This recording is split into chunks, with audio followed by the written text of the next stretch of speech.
नवरात्रि की कहानी। सुशीला एक शहर में अपने बेटे अमित और बहू स्नेहा के साथ रहती थी। सुशीला का बेटा नौकरी करता था। घर में पैसों की कोई भी कमी नहीं थी, लेकिन सुशीला बहुत कंजूस थी। वह आए दिन हर दिन कंजूसी करती रहती। अमित अपनी सारी तनख्वाह सुशीला को देता था। एक दिन स्नेहा सुशीला से बात करती है। स्नेहा कहती है, माँ जी, नवरात्रि का व्रत है, आप कुछ फल मंगवा दीजिए। सुशीला कहती है, बहू, अगर तुझसे भूखा नहीं रहा जाता तो व्रत का ढोंग क्यों करती है? पता है मेरा बेटा कितनी मेहनत से पैसे कमाता है। तुझे व्रत में भी फल खाने हैं। फल पता है कितने महंगे हैं? तभी स्नेहा कहती है, लेकिन माँ जी, फल आहार तो सभी करते हैं व्रत में। सुशीला, मैं कुछ नहीं मंगाने वाली। इससे तो अच्छा है तू कल का बचा खाना ही खा लेना। स्नेहा चुपचाप अपने कमरे में चली जाती है। तभी शाम को स्नेहा अमित को सारी बातें बताती है। अमित अपनी माँ से कहता है, माँ, तुम भी कमाल करती हो। थोड़े से फल मंगा लेती तो क्या हो जाता। आखिर हमारे पास पैसों की किसी भी तरह की कोई कमी नहीं है, फिर भी तुम हमेशा कंजूसी में ही लगी रहती हो। तभी सुशीला कहती है, मैं ही घर छोड़कर चली जाती हूँ, फिर तुम दोनों पैसे लुटाते रहना। यह कहकर सुशीला घर छोड़कर चल देती है। स्नेहा, माँ जी, रुक जाइए, आप जैसे चाहें वैसे खर्चा कीजिए। अमित कहता है, माँ, तुम तो बेकार ही गुस्सा हो रही हो। मैंने तुम्हें घर से जाने के लिए तो नहीं कहा था। सुशीला, ठीक है, लेकिन इस घर में सब कुछ मेरे हिसाब से ही चलेगा। 2 दिन बाद स्नेहा सुशीला के पास आती है। स्नेहा माँ जी से कहती है, माँ जी, कल नवमी है, हमें कन्या पूजन करना है। आप मुझे कुछ पैसे दे दीजिए, मैं बाजार से प्रसाद बनाने का सामान ले आती हूँ।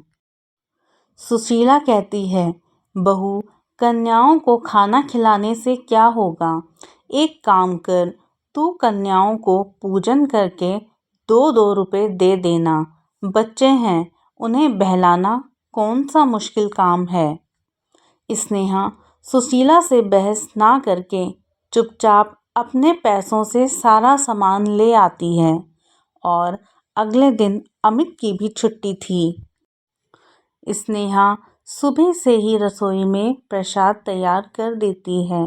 सुशीला, बहू, यहाँ रसोई में से देसी घी की खुशबू आ रही है। क्या बना रही है देसी घी में? स्नेहा, माँ जी, हलवा बना रही हूँ। सुशीला, देसी घी में अपने बेटे के लिए लाती हूँ और तू हलवा बनाकर खा रही है। स्नेहा, नहीं माँ जी, कन्या पूजन के लिए बनाया है। अभी पूजा करके कन्याओं को खाना खिलाना है। सुशीला, मैंने तुझे मना किया था, फिर भी तू सामान ले आई। स्नेहा माँ जी से कहती है, माँ जी, मैं अपने पैसों से लाई हूँ, आप चिंता ना करें। सुशीला, ठीक है, लेकिन खाना मैं खिलाऊंगी कन्याओं को और तू तो सारा खाना ख़त्म कर देगी। अमित और स्नेहा सुशीला की बात सुनकर बहुत दुखी होते हैं। वे अपनी माँ की कंजूसी की आदत से पहले ही परेशान थे, लेकिन कन्याओं के खाने में कटौती से वे और ज़्यादा परेशान हो रहे थे। पूरे परिवार ने पूजा की। पूजा के बाद स्नेहा कुछ देर माँ दुर्गा के सामने बैठकर प्रार्थना करने लगी। स्नेहा, हे देवी माँ, हमारी भूल चूक क्षमा करना। मेरी सास का हृदय परिवर्तन कर दो, जिससे वे अपनी कंजूसी की आदतें छोड़ दें। कुछ देर बाद 9 कन्याओं को भोजन करने के लिए आ जाती हैं। सुशीला अपने हाथों से सबको खाना परोसती हैं। वह बहुत कम खाना परोसती हैं। तभी अमित माँ से कहता है, माँ, यह तो बहुत कम है, कम से कम कन्याओं को खाना तो ढंग से परोसिए। सुशीला, तू चुप रह, अगर किसी कन्या को ज़रूरत होगी तो वह मांग लेंगी। अमित और स्नेहा चुपचाप खड़े रहकर कन्याओं को खाना खाते देखते हैं। सभी कन्याएं खाना खा लेती हैं। उनमें से एक कन्या अभी भी खाना खा रही होती है।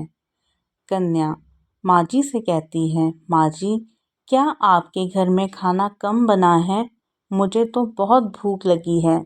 स्नेहा उसे पूरी और हलवा परोस देती है। सुशीला कहती है, खाना बहुत है लेकिन बेकार करने के लिए नहीं है। जितना चाहिए उतना ही लेना, उसे जूठा मत करना। वह कन्या सारा खाना खा जाती है और खाना मांगती है। स्नेहा उसे जितनी बार खाना देती वे सारा खाना खा जाती। यह देखकर सुशीला बहुत परेशान हो जाती है। जब सारा खाना खत्म हो जाता है तब कन्या कहती है, अभी तो मेरी भूख ही नहीं मिटी। सुशीला कहती है, अब तो खाना भी खत्म हो गया है। कन्या कहती है, लेकिन आप लोगों ने कन्या पूजन किया है, भरपेट भोजन तो कराना ही पड़ेगा, तभी तो माँ अम्बे प्रसन्न होंगी। अगर आपके घर से कन्या भूखी चली गई तो माँ रुष्ट हो जाएंगी। स्नेहा जल्दी से दोबारा खाना तैयार करती है। सुशीला कहती है, बहू, मैं तुझे इसीलिए मना किया था कि कन्याओं को खाना खिलाने के लिए अब तो लगता है हमारे घर का सारा राशन खत्म हो जाएगा। कन्या माँ जी से कहती है, माँ जी, अपनी कंजूसी छोड़कर पूजा किया करो। देवी माँ के प्रसाद में आखिर कैसी कंजूसी।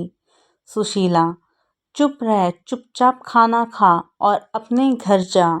स्नेहा उसे और खाना लाकर देती है, जिसे खाकर कन्या खड़ी हो जाती है। कन्या, खाना तो हो गया लेकिन कन्या को दक्षिणा भी तो दे दो, कंजूस दादी। सुशीला, हे भगवान, अब इसे पैसे भी चाहिए। तभी अमित उस कन्या को पैसे देता है। अमित और स्नेहा उसके पैर छूकर आशीर्वाद देते हैं। कन्या, आप भी पैर छू लो, मैं आपको भी आशीर्वाद दे दूंगी। सुशीला बेमन से पैर छूने के लिए झुक जाती है। वह कन्या सुशीला के सिर पर हाथ रख देती है। उसके हाथ रखते ही सुशीला की आंखों से आंसू बहने लगते हैं और वह कन्या के पैरों में पड़ जाती है। सुशीला उस कन्या से कहती है, माँ, मुझे माफ़ कर दो। अपनी कंजूसी के कारण मैंने आपका अपमान किया, लेकिन आपके छूते ही मेरे मन से सारे पाप मिट गए। कन्या, मैं तो एक साधारण कन्या हूँ। सुशीला, नहीं, आप कोई साधारण नहीं हैं, आप साक्षात माँ दुर्गा का रूप हैं। दोस्तों, अगर आपको यह कहानी अच्छी लगे हो तो चैनल को सब्सक्राइब और वीडियो को एक लाइक ज़रूर करें और कमेंट में जय माता दी ज़रूर लिखें। धन्यवाद।